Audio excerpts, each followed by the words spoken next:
In the murky world of espionage, knowledge is power. The shadows are where the real battles are fought, unseen and unheard by the public eye. Intelligence agencies like Pakistan's ISI are the silent sentinels, ever vigilant, ever watchful. And India's RAW are the silent guardians of their nation's secrets. These agencies operate in the shadows, their work often going unnoticed by the general populace. Their operatives work tirelessly in the shadows, navigating a labyrinth of secrecy and danger, gathering information and safeguarding their own. They sift through mountains of data, looking for that one crucial piece of intelligence that could make all the difference. The stakes are incredibly high. Every piece of information, every intercepted communication could be a potential game changer. Failure is not an option. The consequences of a misstep are too dire to contemplate. It often means a matter of life and death, both for the agents and their nations. The risks they take are immense, the pressure unrelenting. The rivalry between ISI and RAW is legendary. This is not just a battle of wits, but a clash of ideologies and national interests. These two agencies are locked in a perpetual dance of intrigue and deception. Their battleground spans continents, from the bustling streets of major cities to the remote corners of the world. Their weapons are information and technology. In this digital age, the tools of espionage have evolved, becoming more sophisticated and harder to detect. Each side strives to outmaneuver the other, employing a mix of traditional spycraft and cutting-edge technology to stay one step ahead in a game where the rules are written in invisible ink. The world of espionage is a complex web of secrets, where every move is calculated and every decision could tip the balance of power. Encryption is the shield, and decryption is the sword in this silent war. Intelligence agencies rely heavily on secure communication channels to transmit sensitive information. Codes are the lifeblood of their operations, protecting their agents and their missions. Breaking these codes, therefore, becomes paramount. ISI and RAW employ teams of brilliant cryptanalysts. They are masters of algorithms and ciphers, working tirelessly to penetrate each other's defenses. Every intercepted message, every cracked code offers a glimpse into the adversary's plans. It's a high-stakes game of intellectual chess, where the victor gains a crucial advantage. Saad, a seasoned veteran of ISI, headed the agency's cryptography division. Known for his sharp intellect and unwavering focus, he was a formidable force in the world of code-breaking. His counterpart in RAW, Aniket, was a young prodigy. Aniket had earned a reputation for his unorthodox methods and his uncanny ability to anticipate his opponent's moves. Their paths had crossed many times before in the digital ether.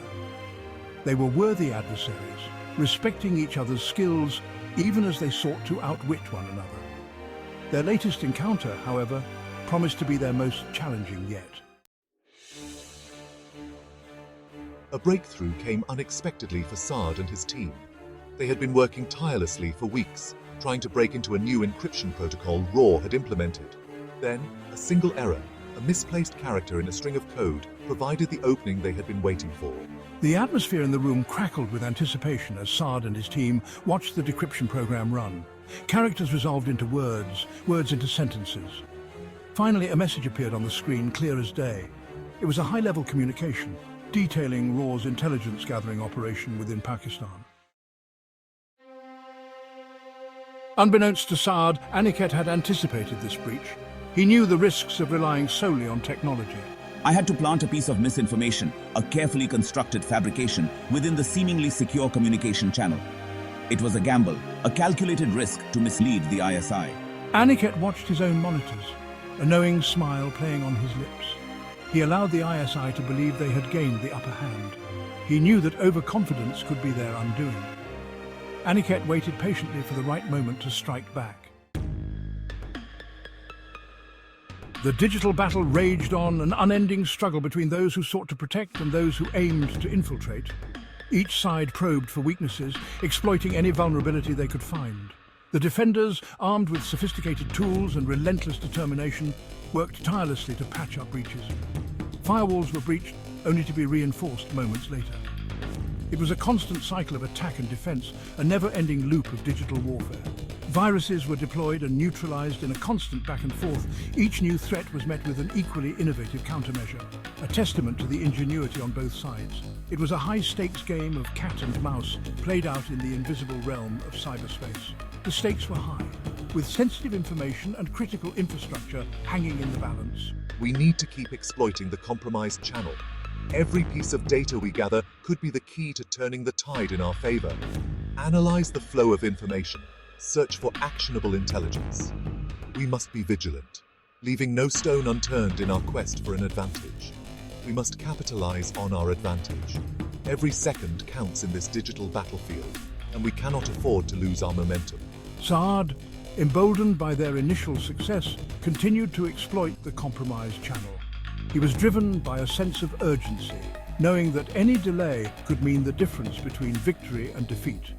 He was determined to capitalize on their advantage, unaware that he was being led down a carefully constructed path. The defenders had anticipated his moves, setting traps and laying in wait for the perfect moment to strike back. Time was of the essence, and every second brought new challenges and opportunities. The digital cat and mouse game continued, with both sides locked in a battle of wits and technology. In the end, it was not just about who had the better technology, but who could outthink and outmaneuver their opponent. The digital battlefield was ever-changing, and only the most adaptable would emerge victorious. The game of digital cat and mouse was far from over, but for now, the defenders had the upper hand. The battle would continue, with new strategies and new players, each side vying for control in the endless war of cyberspace. I received a message, seemingly from within Raw's ranks. It was unexpected, arriving through a secure channel that only a few trusted operatives knew about. The encryption was top-notch, indicating the sender was someone with significant access and expertise. It spoke of a planned attack, a strike against a high-value target within Pakistan. The details were chilling, outlining a coordinated effort that could destabilize the region. The message included maps with strategic locations marked, suggesting a deep understanding of the terrain and the target's movements. The message was detailed, naming locations, operatives, and even providing logistical information. It was as if the sender had a front-row seat to the planning sessions. The level of detail was both impressive and alarming, making it clear that this was no ordinary piece of intelligence. It was almost too good to be true. The precision and clarity of the information made me question its authenticity. Could someone really have access to such sensitive details, or was this an elaborate setup? Despite his initial excitement, a seed of doubt began to grow in Saad's mind. He had seen too many operations go awry due to faulty intelligence.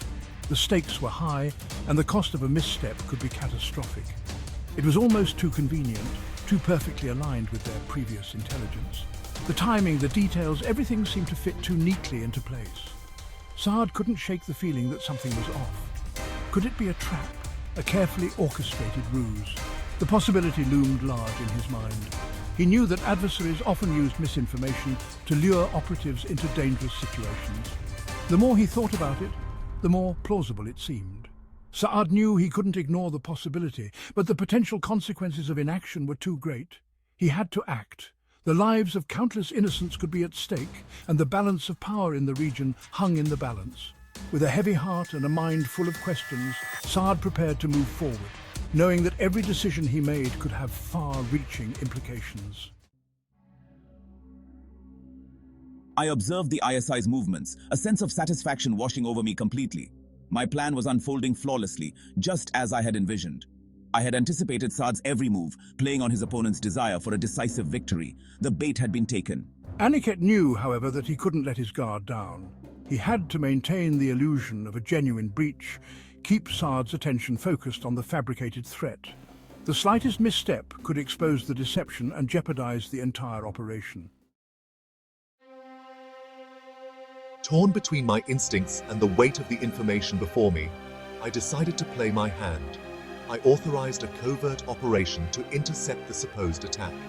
Teams were deployed, resources mobilized, all based on the intelligence gleaned from the compromised channel. The clock was ticking. As the hour of the supposed attack drew near, the tension in both ISI and RAW headquarters was palpable.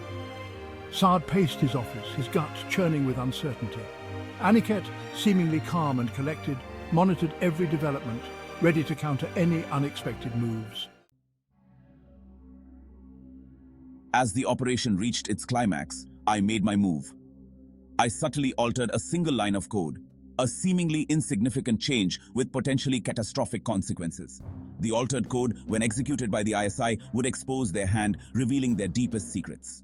Aniket watched, his heart pounding, as the ISI's systems received the altered code.